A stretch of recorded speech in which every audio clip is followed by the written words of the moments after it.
share with anybody that wants to watch it later on. We recorded the first one as well. We want to see which one's better, so let's make this one better if we can.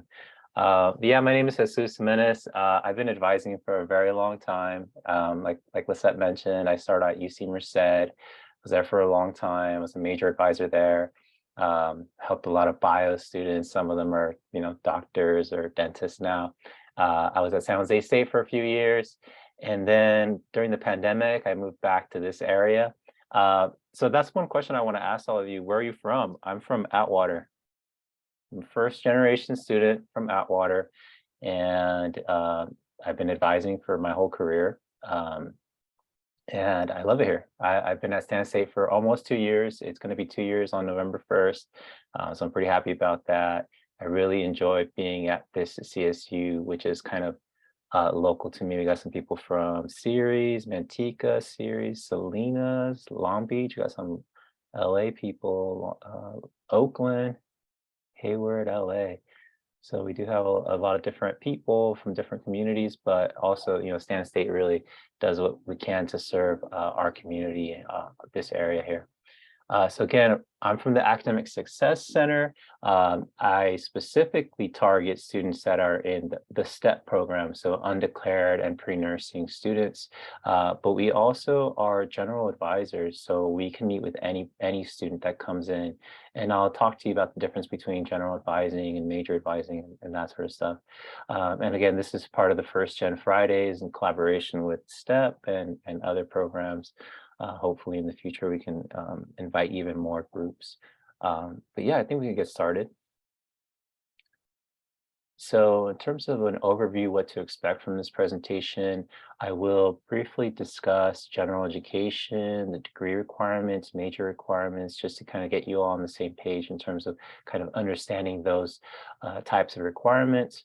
I'll spend a lot of time talking about the STAN degree progress. It's a very helpful and awesome tool that you all have access to. And my goal is to introduce you to it if you haven't seen it, hopefully get you all more comfortable with looking at it. It's a very important tool. So we'll talk about that. We'll talk about the class schedule, searching for classes. Michelle's actually going to go through the enrollment process of searching for classes, adding them to the shopping cart. So you're all, familiarized again with that process. We'll talk about enrollment holds. I know somebody asked about holds and enrollment appointment dates. I think there's some questions there, so hopefully the advisors can answer those. We will have a registration walkthrough, and then just some important dates and information. And we will have time for questions. Like we said, you can ask questions during the presentation as well. So let's get going. So the first slide here, there are two tools that are pretty helpful that we want to share with you. My Academic Pathway website is a website where you can learn about the STAN degree progress, STAN planner, STAN scheduler. There's videos on there. So if you forget kind of what we talked about today, if you make it to that My Academic Pathway website, they kind of go over these tools that you have access to that are going to help guide you and help you with planning and keeping track of your progress in your degree. I'm going to go into a lot of detail though with degree progress, because I think that's the best tool that you have access to. I also want to show you the Advising Hub website. So let me open that up. The Advising Hub website is very helpful. I noticed that some of you are in majors that have major advising holds. So I guess we can already start talking about what that means.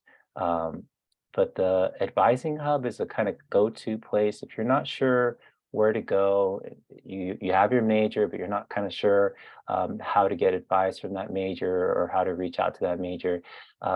This is the Advising Hub. Let me put that link in the chat, Advising Hub. As you can see, you can start scrolling through and all the different majors are here. I noticed one student is art. So let me open up the art major. So you can see it has advising guides, like advising sheets, like checklists. There are roadmaps to the different types of art major that we have. These are the links to the catalog. I'm going to show you the catalog and why it's important to be aware of the catalog as well. These are the catalog entries for those majors.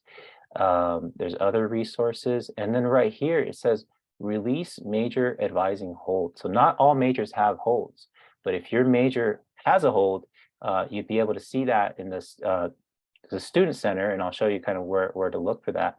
But if you do have a hold that's a major advising hold, each major has a different way to take care of that hold, but usually you are supposed to meet with a major advisor and they want to touch base with you, answer any questions you might have, and that's how you remove the hold. If you're not sure, you're an art student, you don't even know how to remove that hold, come to this page. It says right here, you've received an email from your advisor.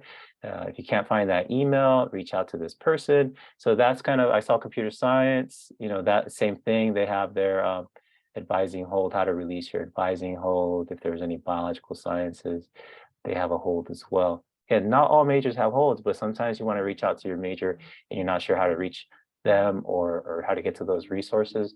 That's what the Advising Hub website is for. It's a very helpful website. So let's go back to the presentation.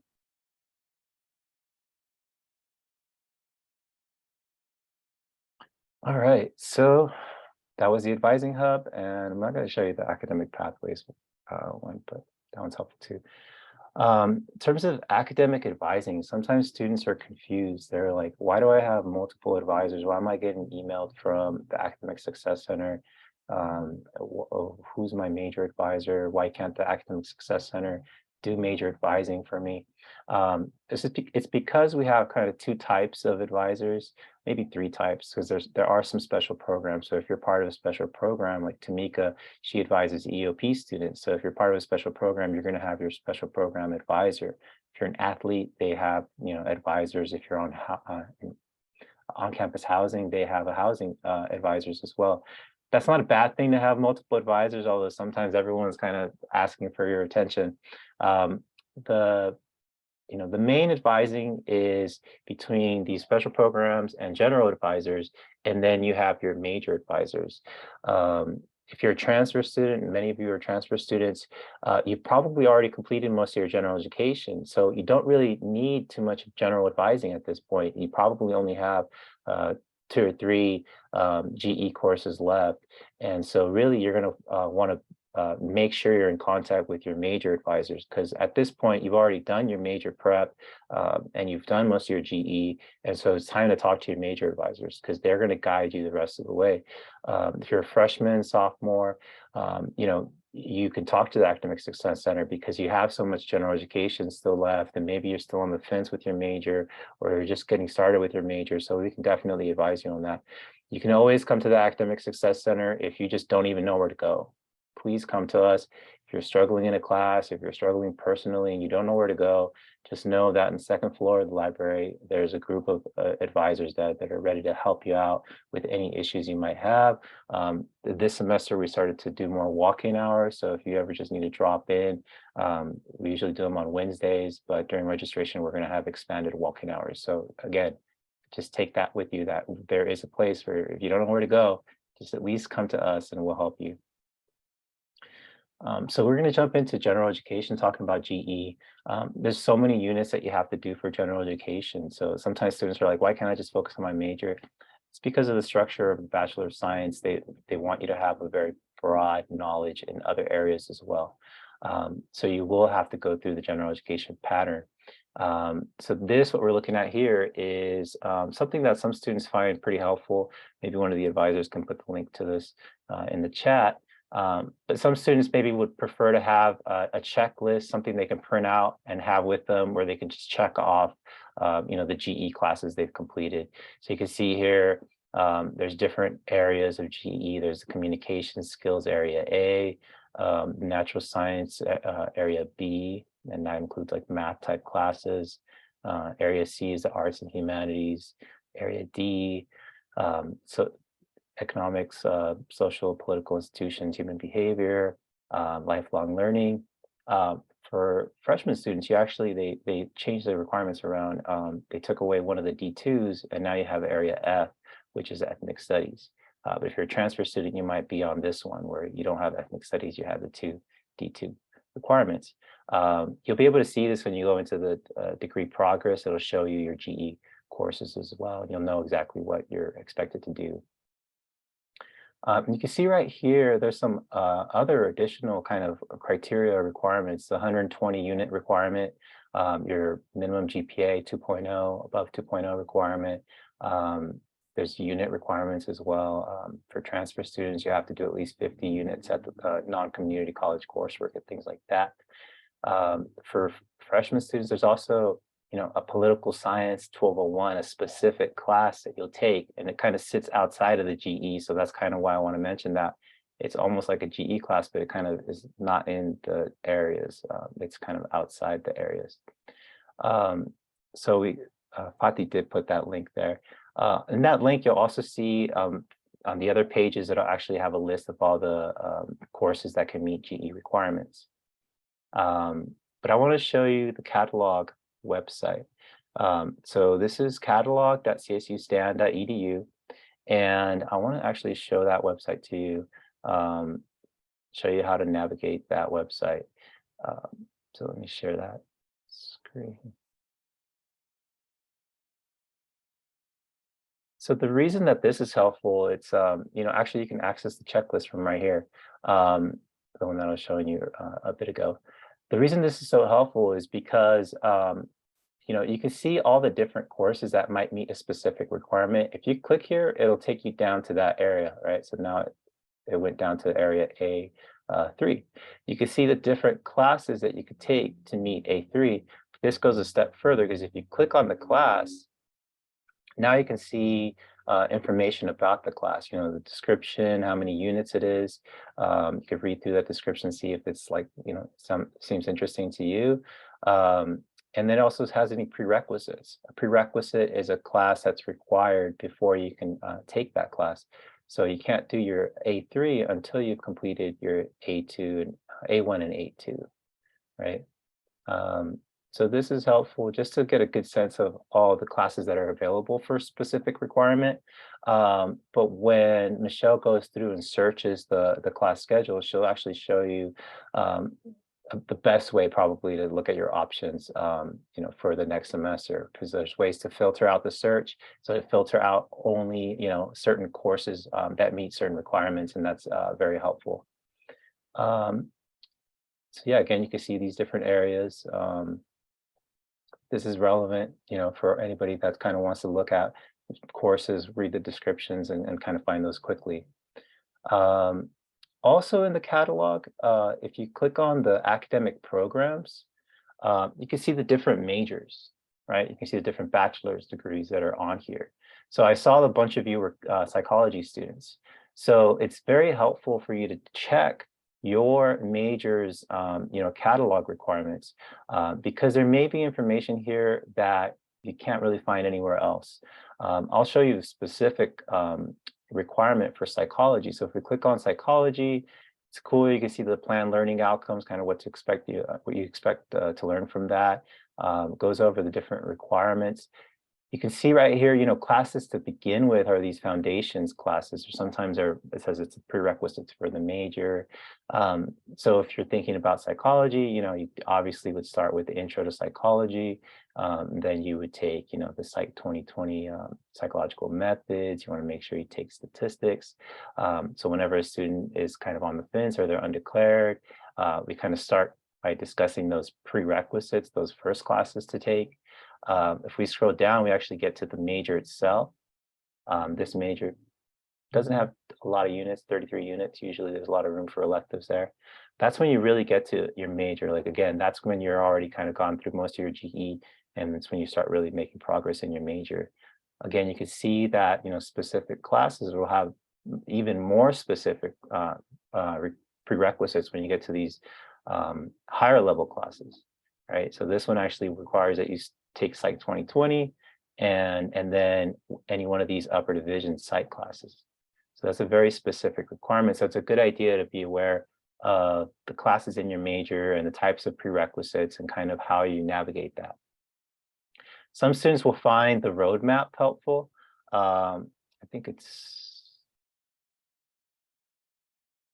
think it's one of these. We'll actually open up the roadmap. I'm not going to show you the roadmap, but it just kind of shows you semester by semester, year 1, year 2, kind of what it might look like for you to navigate this degree and complete the degree.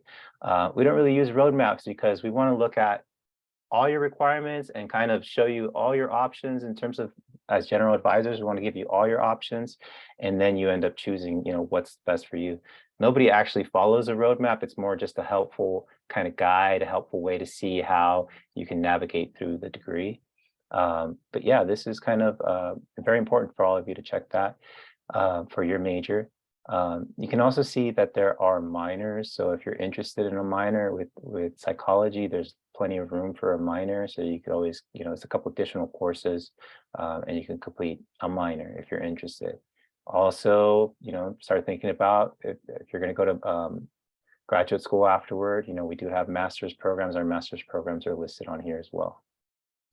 So I think I can go over to the slideshow.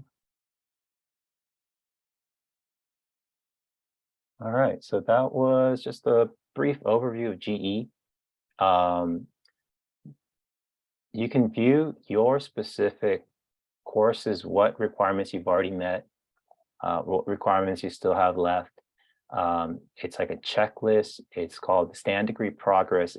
It loads instantly, it updates instantly. So whenever you click on that Stand Degree Progress link in the Student Center, it's going to load. It's going to check all your classes and load your degree progress, based on your major, and then it's going to show you exactly where you stand in terms of your degree and how many requirements you still have left, how many units you still have left, and all of that is on there. I'm going to go over that in a lot of detail because I want you all to understand it's a very powerful advising tool that you have. It's like having an academic advisor 24/7, because when you know how to read it, you can look at it and know exactly where you are in your degree. And this is what we use to clear your degree. So when it's time to graduate your senior year, when you submit a graduation application form, the first thing we're looking at is that degree progress, like what's outstanding, what do you still have left? And then we let you know, like, hey, you still got this and you still have that left. Sometimes students will submit a graduation application form, but they still have a lot of units left. So it's not actually going to complete their degree in the semester that they're trying to complete their degree in. And usually it's because they haven't been checking their degree progress or they haven't been meeting with advisors. So let me actually pull up a student's degree progress, and we're going to go through it.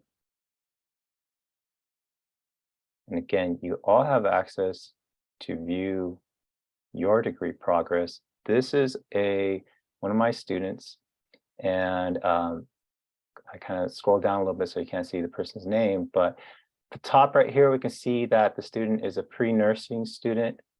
They haven't applied for graduation. They have a 4.0 GPA, so they're in good standing. And we can start scrolling down. It has some general information. They got to update that. That's our office, but we're in the library now. There's different icons on this degree progress that you'll see. Sometimes students are intimidated because there's so many like red squares, requirements they haven't met yet. You're going to see some yellow diamonds, which are courses that are in progress. And you'll see any requirements you've met. You'll see these green circles with check marks.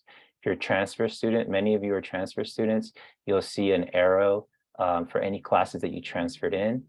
If you have questions about your transfer credits and things like that, meet with us and we'll go over that. We can look at all that information. We start scrolling through. The first section is those graduation requirements. So 120 units. It's actually keeping track. She doesn't have to do the math. It's actually keeping track for this student. You can see that, at the end of this semester, they're going to have 40 units. And that means they have 80 units to go. So this student is pretty much in their first semester of their sophomore year. And that's around the amount of units you would have in your first semester sophomore year. Transfer students, you're going to have more units than that.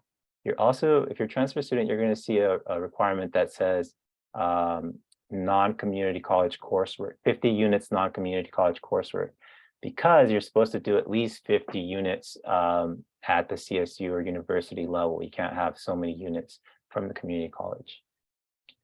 So if we start scrolling a little bit further, we can see there's a couple different requirements. There's that poli-sci 1201 class I mentioned. It's not in the GE, it's up here, but it's a specific class, and we can see that this red square means that the student hasn't completed that class, and they're not taking it this semester. So if I meet with a student, that's going to be one of the classes I would recommend for that student. I'll tell them, hey, you still have your U.S. Constitution, California government class, poli-sci 1201. You could take it, next semester if you like. It's one of your options. The next section, you can see these blue lines divide the different sections, are the general education. It's keeping track of how many units they've done in general education. They've already, at the end of the semester, we'll have 32. It's going to have 17 still left. We can see that area A, the whole area A, is on track to be completed. Once they complete area A3, their critical thinking class that they're taking this semester. You can see that they're taking it this semester. It's in progress. A3, we see which class it is. If we open this up, we can actually see what classes they took, what classes met other requirements. They took English 1007, that met their A2 requirement. You can see that. If you're a transfer student, look at your degree progress, look through it, look to see where your classes are. If there's issues, let us know. Make a meeting with us, and there's ways to adjust things if there are issues with your degree progress. For this particular student, area B, they haven't done the B2, B3, but that's because for pre-nursing students, usually you'll take like a microbiology, and that's going to meet that requirement for the student. So my guess is that they're waiting for that, but they do have, their B4 requirement. For transfer students, you probably are going to have just a lot of green checks on all your lower division GE courses, but you will have your upper division GE. Those are still going to be needed to be completed. The difference between upper division and lower division, you can see that from the numbering of a course. If the course is 1,000 or 2,000, it is considered lower division. All community college coursework is considered lower division. So none of you would have any upper division courses as transfer students, unless you went to another university and took some classes. So that means all of you do have to do the upper division B, upper division C, upper division D as transfer students. We'll show you how to search, the best way to search for GE classes, how to filter out just only GE classes. But again, yeah, we can see area C, that student still needs to work on that. Area D, they still have their US history class. So if I met with a student, I would just go through here and I would say, hey, you still have your D1, you still have your additional lower division, C1 or C2. So you can all kind of look at that. You can all kind of almost guide yourself by seeing what do I still have left to complete. Again, you would want to pair this with the catalog requirements for your major, and you can kind of gauge to see, okay, what do you have left and what's good to take next. But again, advisors are always available to help you out as well. If you scroll past the GE, you get to the major. This student is pre-nursing, so it shows the pre-nursing requirements here. It shows those prerequisites for pre-nursing. They're in anatomy, and they'll probably take physiology next semester. If you have a major, it's going to show up on here as well. So to show your major, it'll show the units requirements. Not all majors show the prerequisites, so that's why you want to make sure you're aware of those prerequisites in the catalog. But it'll definitely show those major requirements, like those core classes you need to take for your major and upper division courses. So yeah, that was a lot of information about the STAN degree progress. Again, we just want to encourage you to look at your degree progress. If there's issues with your degree progress, or if you just don't understand it, talk to an advisor. Anybody in the Academic Success Center can help you understand your degree progress and point you in the right direction in terms of if there's any issues with it. We talked about that, talked about that, we talked about that, talked about that. We're going to show you like the search, the class schedule, when Michelle does her walkthrough. So I think we're ready for that. Michelle, are you able to share your screen? Yes. Let me.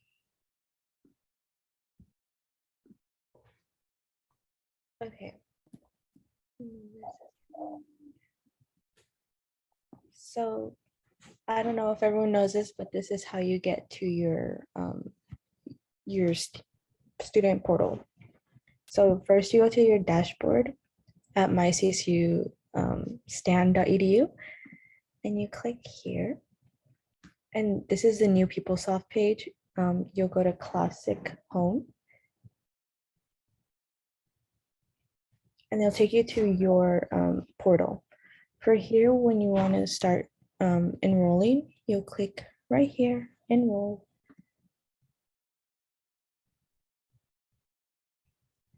And then it'll take you to this, and this is your shopping cart. Right here, I don't know, it'll show you, I'll show you your schedule for this year. This is mine. I did drop some. I was always switching. But when you want to make a search, this is where I would usually go. And then it'll take you to this page. And right here, there's a lot of different options where you can filter it out. Here is where you would choose the classes that you're looking for. So for my major specifically is Spanish. So I would put Spanish there. Here, I'm still undergrad. And then here, I really like this this section because I would always try and have classes on Tuesdays, Thursdays, but you can always filter it to however you want. So let's say you want Monday, Wednesday, Friday, you just filter it out right there. But for this case, I'm just gonna do Tuesday, Thursday. And then it has a bunch of different features. This is where you could do the lower division GE requirements and filter it out there, upper division GE, filter it out there, but it also has a lot of other options that I really don't know what it means. Never used them. Then not this one. Then I would do modes of instruction. You can also pick if you want the class to be hybrid, so in-person and online, in-person only, online only. Personally, I like in-person, so that's what I'm gonna do. And then there's location. You can put the CSU Stanislaus section for Stockton. And then honestly, I've never used the rest of these, but I always just leave it blank. And then you put search.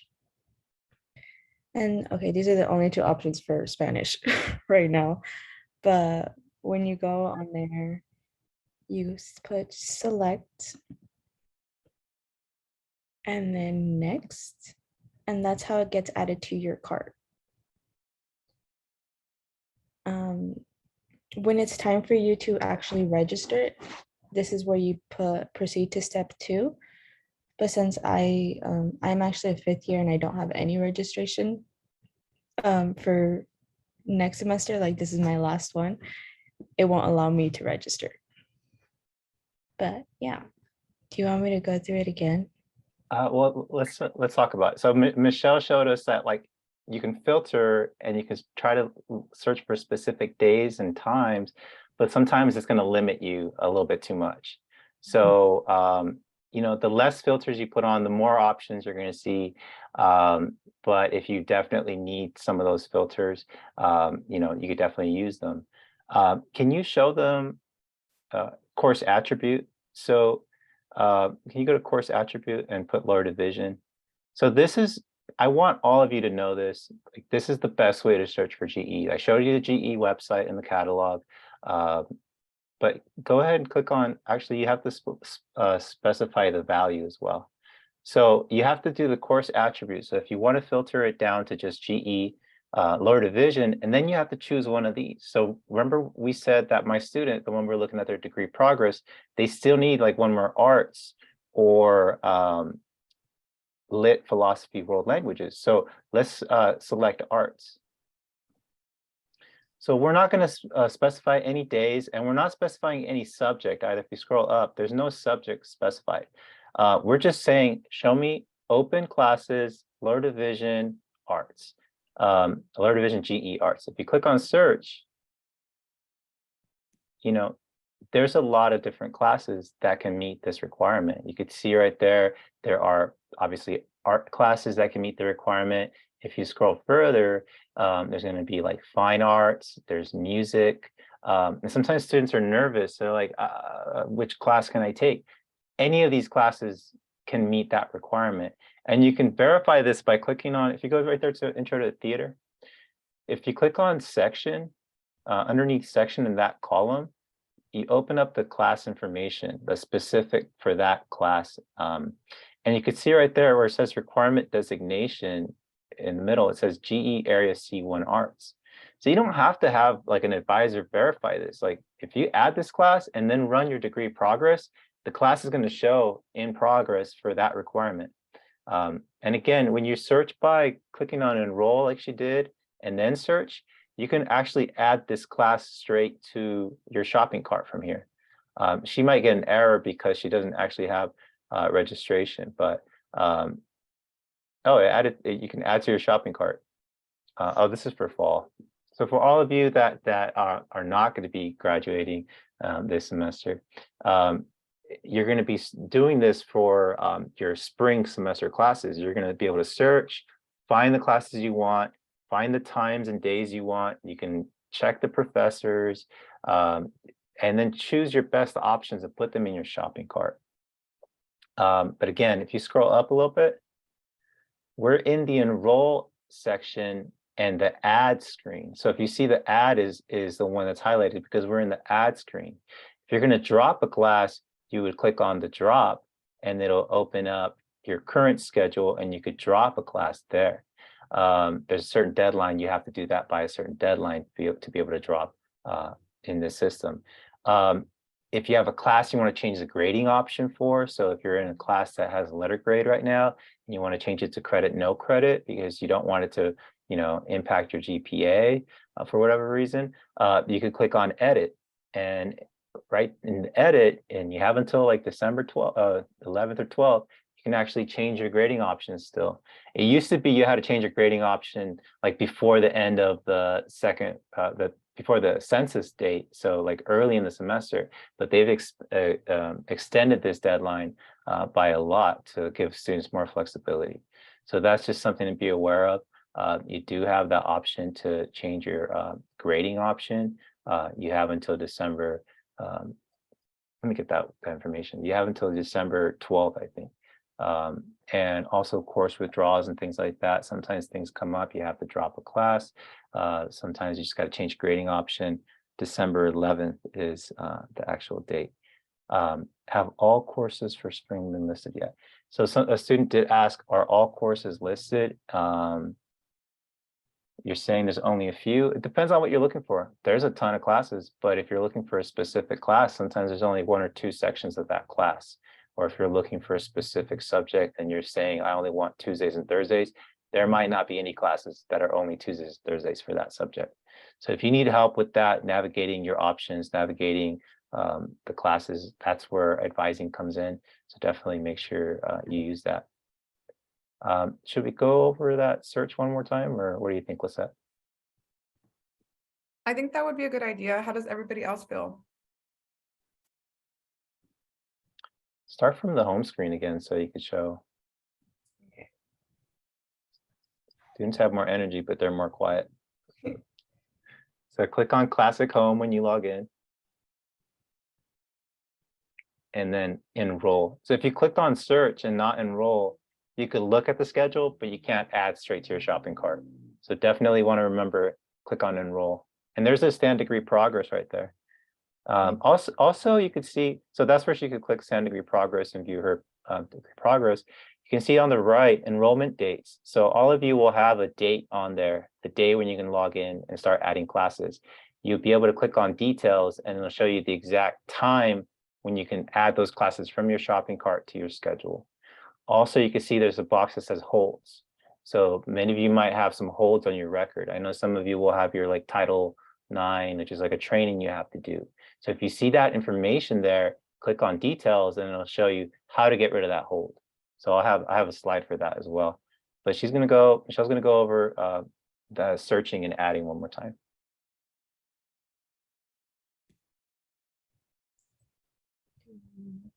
Yeah, so I believe that if you still have registration for the upcoming semesters, it'll give you the options for which semester to register for. But since I don't have any more, it doesn't show me that option. And then search. Let's do psychology. There was a lot of psychology students. Let's just search.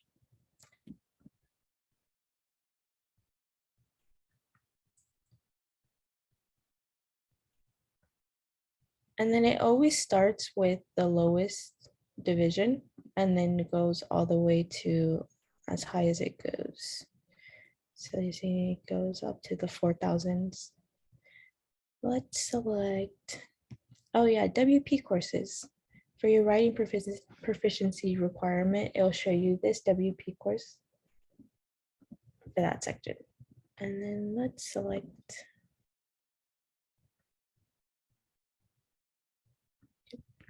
oh, this is a good point. If the class has a lab, sometimes it has 2 options or 3. You could just click whichever one works best with your schedule. And then next.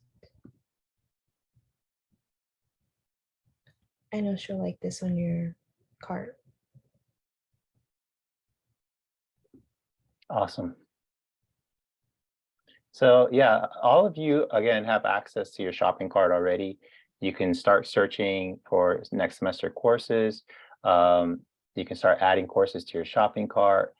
You can meet with an advisor and discuss your courses if you feel nervous about selecting your classes on your own. But again, if you're using the degree progress, the catalog, a lot of that information is available to you to guide you. I do have a few more slides.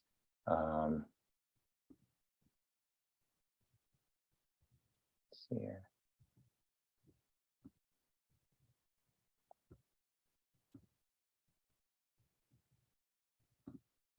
Went over that. Again, it's the course attribute and attribute value if you're going to search for filter out just general education courses, or you can search by subject. We went over how to enroll. During the first pass, you can only, let me actually go forward because we talked about all this information. During the first pass of registration, you can only register for up to 12 units. So that's when you want to sign up for your most important classes, the classes you definitely want, or at the times that you definitely need the classes to be. That's when you would sign up for those, first 12 units. It's called first pass. Ignore this other stuff. That's kind of irrelevant. Just look at those dates, those first dates where appointment begins, appointment ends. That's your first pass, the first attempts that you get at signing up for classes. And then right here, you can see the next set of dates. That's the second pass. So there it shows 18 units. So you can sign up for additional units at that point. And that's when you can start signing up for any classes that may have closed in the first pass. And if they're waitlisted, you can't add onto the waitlist until the second pass. We're not going to go into too much detail with waitlist. Just understand that there's a class that you definitely need and it becomes waitlisted. You got to go through the process of adding the class to your schedule, and it's going to show a symbol and it's going to say that it's waitlisted. But after that second pass, then it's open. So you actually can continue to make adjustments to your schedule. You can continue to add, drop classes up until the semester begins. So don't feel like you have to have your perfect schedule in that first or second week. You're still going to have time to make adjustments to your schedule after that. Let me go back actually. There's different types of holds. So again, if you have a hold, you'll be able to see that in the degree in your student center. Many of you are going to have a Title IX hold.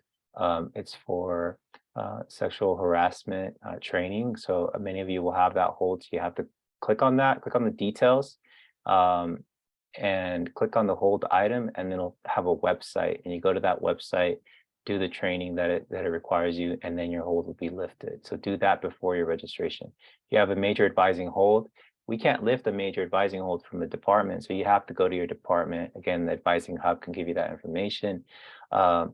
Hopefully none of you have to deal with academic probation or disqualification, but those are other types of holds that students might have that prevent them from registering. I think that's pretty much it. Yeah, just some important dates. Take a screenshot of this. First pass. None of you, maybe some of you are going to have November 7th, but not all of you. That's priority registration. But some of you are going to be like on the 10th or 9th. First year students are usually kind of later in their registration period. That's the first pass, and there's a second pass, and then it just opens up so you can keep making adjustments. Classes will begin on January 26th. So you can't, at that point, you need a permission number to add.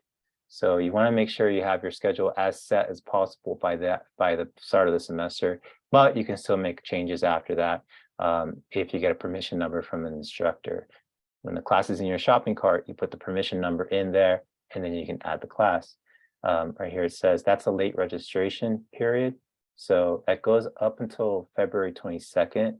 And then that's the census date where you kind of have to have your schedule pretty much set at that point. That's everything that we have.